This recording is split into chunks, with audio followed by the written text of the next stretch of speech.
Bom dia a todos. Vamos para o nosso café com pão espiritual e que a gente possa cada vez mais se alimentar, desse manancial de ensinamentos que nosso amigo André Luiz nos deixou no livro Nosso Lar. E para começar, eu vou relembrar um pouquinho dos ensinamentos contidos na semana passada, no prefácio, alguns tópicos importantes. Semana passada nós lemos foi o prefácio e eu separei algumas coisas que para mim foram importantes ali. É que Emmanuel, que foi quem escreveu o prefácio, Emmanuel é o mentor de Chico Xavier. Outra coisa importante, André Luiz não era o nome que o médico tinha quando estava encarnado. Algumas passagens do livro, muitas pessoas vão estranhar, vão achar engraçada, pois vão muito além da nossa capacidade de entender o plano espiritual. Que nós não podemos só ficar interesses nos fenômenos físicos, de se dizer espírita, de estudar, se não fizermos a nossa reforma íntima. André Luiz nos diz também que a sua maior surpresa após a morte do corpo físico é ficar frente a frente com a sua própria consciência. E a outra coisa bem importante, a última prefácio, e para mim foi uma das mais importantes, é dizer que muito mais do que espiritismo e espiritualismo, nós precisamos de espiritualidade, que é o nosso conteúdo, a nossa verdadeira essência, é a fonte da nossa vida eterna.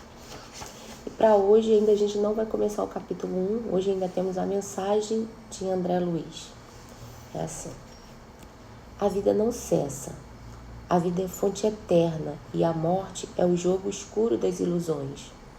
O grande rio tem seu trajeto antes do mar imenso. Copiando-lhe a expressão, a alma percorre igualmente caminhos variados e etapas diversas. Também recebe afluentes de conhecimentos aqui e ali. Avoluma-se em expressão e purifica-se em qualidade, antes de encontrar o oceano eterno da sabedoria. Cerrar os olhos carnais constitui operação demasiadamente simples. Permutar a roupagem física não decide o problema fundamental da iluminação, como a troca de vestidos. Nada tem a ver com a solução de profundas do destino e do ser.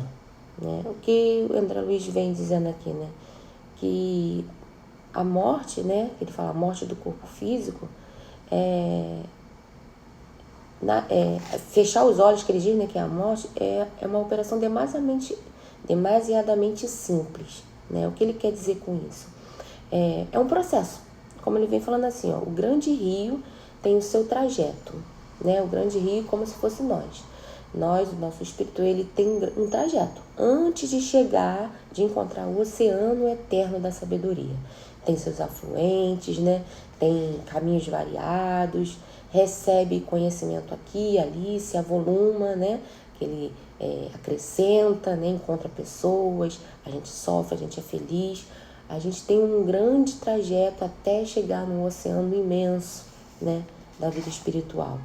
E a morte física, que ele diz aqui, não resolve o problema de ninguém, que muitas das vezes a gente recorre achando que quando eu morrer isso vai melhorar, isso vai passar, meu sofrimento vai acabar, Eu acho que é um dos maiores pensamentos dos nossos irmãos que cometem um suicídio, que é achar que se quando morrer, o corpo físico acaba os problemas, Trazem essa morte do corpo físico como a solução dos seus problemas, e na verdade não é, A morte física é uma etapa, é uma coisa natural que a gente...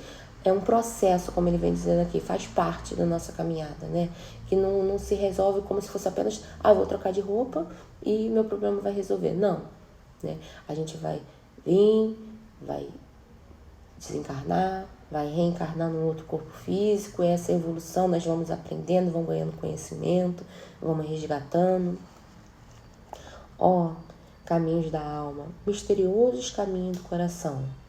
É mister recorrer-vos antes de tentar a suprema equação da vida. É indispensável viver o vosso drama, conhecer-vos detalhe a detalhe no longo processo de aperfeiçoamento espiritual, né?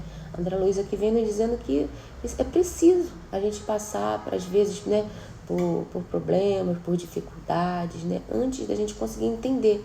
Porque muitas das vezes nem é uma dificuldade assim que a gente, o tamanho daquela dificuldade que a gente imagina, né? Mas conforme nós vamos pegando experiência, vamos entendendo os propósitos, a gente vai vendo que não é tão difícil assim. Seria extremamente infantil a crença de que simples baixar do pano resolvesse transcendentes questões do infinito. Isso aqui é uma coisa interessante, porque já pensou, né? A gente, vamos lá, a gente faz nós cometemos um erro gravíssimo, né? Nós aqui viemos nesse mundo e a gente roubou, matou, sequestrou, fez um monte de coisa. E aí, o que acontece? A gente desencarna, pronto, resolveu, né? Não temos mais problema nenhum, acabou, tá tudo bem, né? Ou a gente chega aqui no plano físico, faz tudo de errado, mas no final da nossa vida a gente fala, não, agora eu aceitei Jesus, vou viver para Deus, vou ser uma pessoa religiosa, e quando eu desencarnar, estou salvo, está tudo bem. Não tem nada a ver, a gente precisa entender isso, né? Como ele fala aqui, seria uma crença simples, né? Baixar o pano e a gente resolver o problema de uma infinidade, uma eternidade. Uma existência é um ato, um corpo, uma veste, um século, um dia, um serviço, uma experiência, um triunfo, uma aquisição, uma morte, um sopro renovador. Quantas existências, quantos corpos, quantos séculos, quantos serviços, quantos triunfos, quantas mortes necessitamos ainda, né? Quantas coisas a gente ainda precisa para poder evoluir, para poder entender o real significado da vida. E o letrado em filosofia religiosa fala de liberações finais e posições definitivas. O que ele quer dizer aqui? As pessoas, né, os letrados, né, as pessoas inteligentes, os filósofos, eles falam sobre deliberações finais. Eles já dizem pra gente assim, morreu, vai pro céu, né? Você segue uma religião, segue Jesus, vai pro céu. Não importa o que você fez durante a sua encarnação. Você viveu mal, você fez coisas erradas, ou você simplesmente não fez nada, porque isso também está errado, gente, porque a espiritualidade, ela sempre fala que o mal, ele progride na omissão dos bons, né? Quando a gente deixa de fazer a coisa certa, quando a gente deixa de praticar a bondade, o mal, ele caminha. E aí, por toda parte, os cultos em doutrinas e analfabetos do espírito. Olha que coisa importante, interessante, né?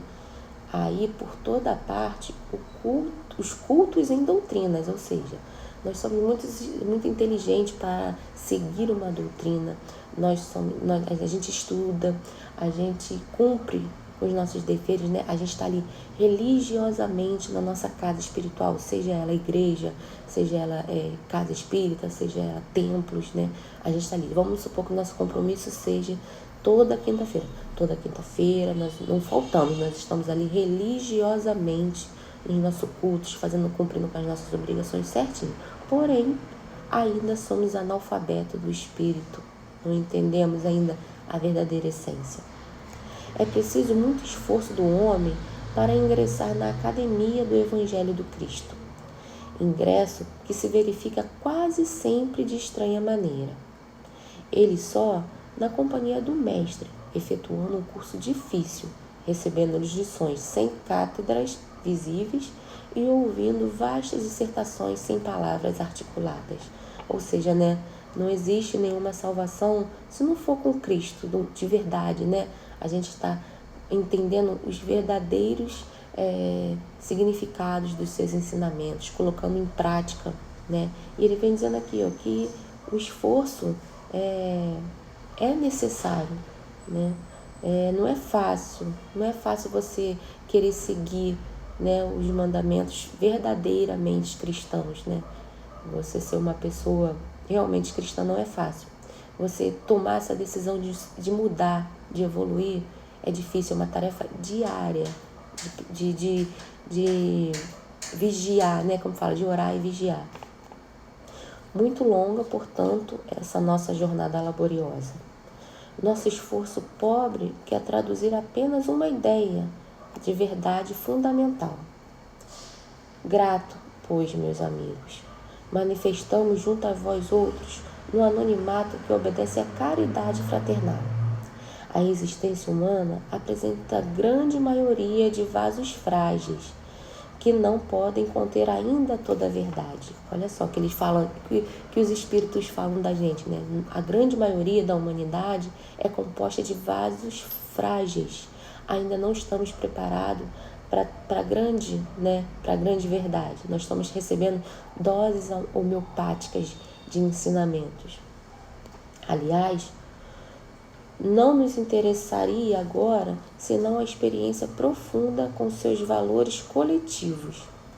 Não atormentaremos alguém com a ideia da eternidade. Que os vasos se fortaleçam em primeiro lugar.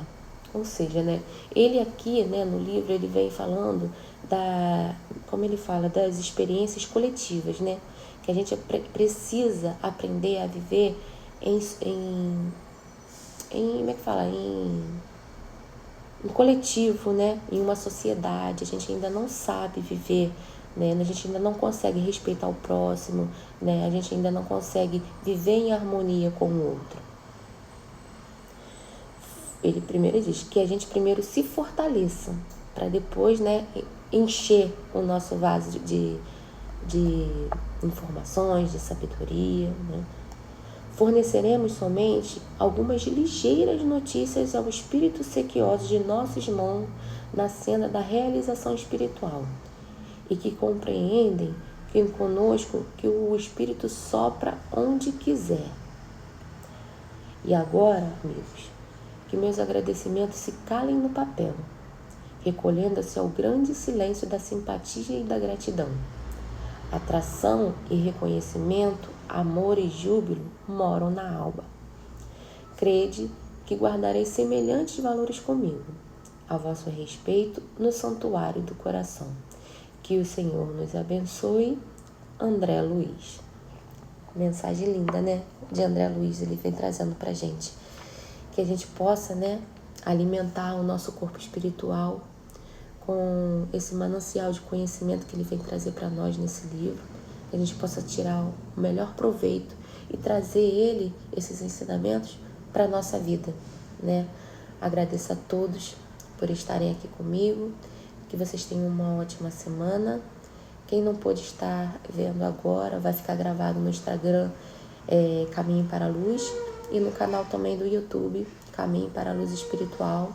Vocês também puderem, se inscrevam, para a gente estar podendo trazer mais ensinamentos do Cristo para todos. Um grande beijo, fiquem com Deus. Até quinta.